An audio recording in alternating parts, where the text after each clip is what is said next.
नमस्कार, आप देख रहे हैं किसान बुलेटिन। मैं हूं आपके साथ प्राची तिवारी। चलिए शुरुआत करते हैं खेती किसानी और गांव से जुड़ी आज की कुछ बड़ी हेडलाइंस के साथ। 60% तक सब्सिडी पर लगवाएं सोलर पंप, उत्तर प्रदेश सरकार द्वारा चलाई जा रही है योजना। डाकुओं की नगरी में अब होगी ऑर्गेनिक खेती, विश्व बैंक की मदद से तैयार होगी परियोजना। फसल बीमा योजना की अहमियत बताएंगे जागरूकता रथ। उत्तर प्रदेश के कृषि मंत्री ने हरी झंडी दिखाकर रवाना किए जागरूक रथ। साल 2018-19 में केंद्र सरकार द्वारा शुरू की गई थी किसान ऊर्जा सुरक्षा एवं उत्थान महाअभियान योजना, जिसे कुसुम योजना के नाम से भी जाना जाता है। इस योजना के तहत किसानों को बिजली की आपूर्ति कराने के लिए सोलर पैनल और सोलर पंप आदि लगाने पर सरकार की तरफ से सब्सिडी दी जाती है, ताकि किसान बिजली पर निर्भर न रहें और अपने सिंचाई जैसे काम समय पर कर सके। दूसरा, अगर किसानों के पास बंजर भूमि है और उस पर खेती नहीं की जा सकती है, तो ऐसे में इस खाली पड़ी भूमि पर किसान सोलर ऊर्जा प्लांट लगाकर बिजली बेच सकते हैं, जिसमें किसान एक अच्छी खासी आमदनी भी प्राप्त कर सकते हैं। मध्य प्रदेश, राजस्थान के बाद अब उत्तर प्रदेश सरकार द्वारा भी कुसुम योजना के तहत किसानों को सोलर पंप लगवाने पर 60% तक अनुदान दिया जा रहा है। योजना के तहत 2, 3 तथा 5 HP के सोलर पंप किसानों को दिए जाएंगे, जिसमें DC तथा AC दोनों तरह की मोटर उपलब्ध है। किसान अपनी आवश्यकता अनुसार इनमें से कोई भी ले सकते हैं। आवेदन के लिए बैंक पासबुक, पहचान पत्र, आधार कार्ड, पंजीकरण के लिए खतौनी यानी कि भूमि अभिलेख की कॉपी या असली दस्तावेज साथ लेकर जाएं। बोरवेल प्रमाण पत्र किसान को पहले उत्तर प्रदेश DBT में पंजीयन कराना जरूरी होगा। योजना के अंतर्गत किसानों का चयन पहले आओ पहले पाओ के आधार पर किया जाएगा। आवेदन के लिए कृषि विभाग की वेबसाइट upagriculture.com पर पंजीकरण कराकर सोलर पंप की ऑनलाइन मांग कर सकते हैं।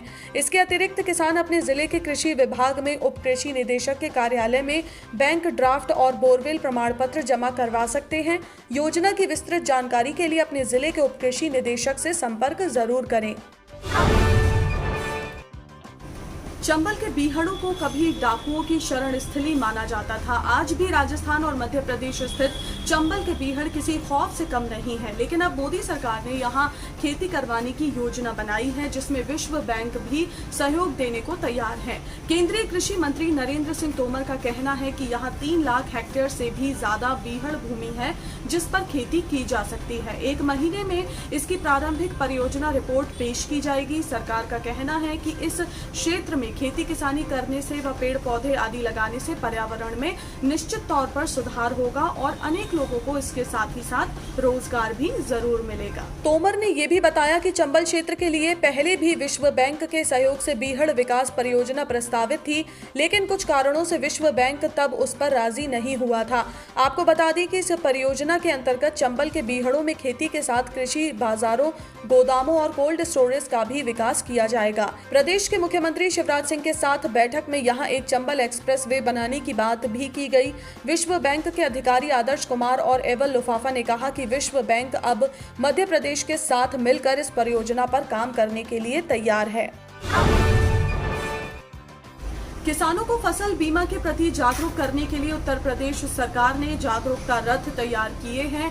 ये रथ राज्य के 8 जिले वाराणसी, गाजीपुर, चंदौली, जौनपुर, मिर्जापुर, भदोही, सोनभद्र और ललितपुर में किसानों को प्रधानमंत्री फसल बीमा योजना के प्रति जागरूक करेंगे। 1 महीने तक लगातार किसानों के बीच पहुंचेंगे। कृषि मंत्री सूर्य प्रताप शाही ने सोमवार को अपने सरकारी आवास 8 कालीदास मार्ग से 9 किसान जागरूकता रथ को हरी झंडी दिखाकर रवाना भी किया। इस मौके पर कृषि मंत्री ने कहा कि प्रदेश के सभी 75 जिलों में किसानों को प्रधानमंत्री फसल बीमा योजना का लाभ भी दिया जाना है, जिसके लिए टेंडर के माध्यम से न्यूनतम दर दाता 4 कंपनियों में से एक HDFC एर्को द्वारा अपने जिलों में ये जागरूकता रथ भेजे जा रहे हैं।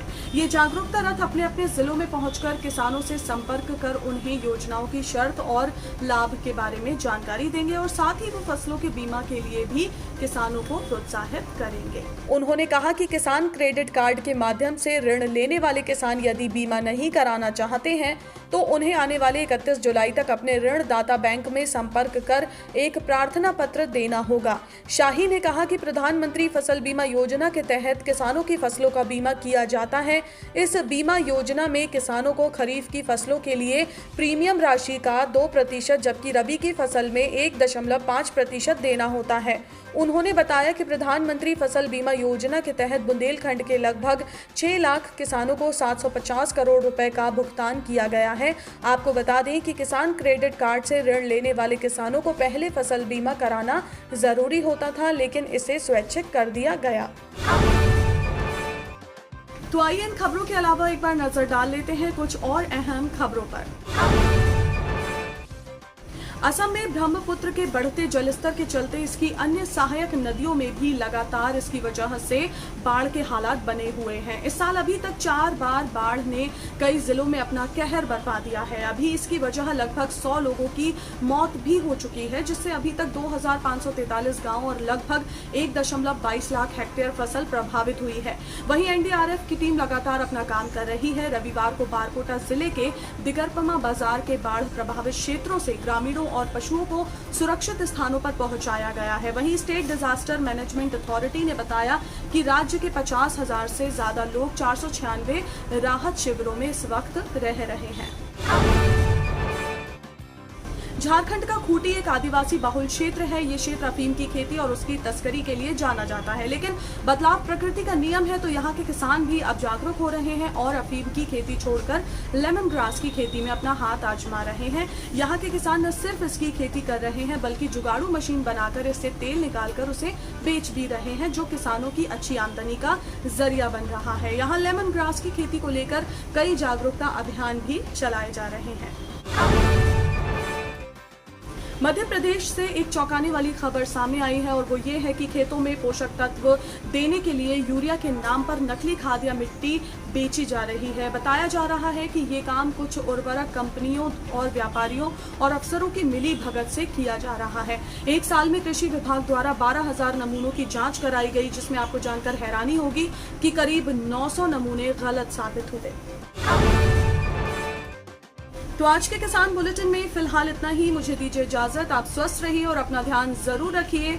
नमस्कार। अगर आप चाहते हैं कि ग्रीन टीवी इसी तरह से किसानों को सशक्त करने के लिए कार्य करता रहे, तो आप भी इसमें अपना सहयोग दे सकते हैं। डिस्क्रिप्शन पर जाकर दिए गए लिंक पर क्लिक करें, पेटीएम करें, NEFT और क्रेडिट कार्ड के जरिए भी आप हमें सहयोग दे सकते हैं। अगर आप हमारा ये वीडियो YouTube पर देख रहे हैं तो हमारे चैनल को सब्सक्राइब करें और अगर FB पर देख रहे हैं तो इसे लाइक करें और शेयर करें।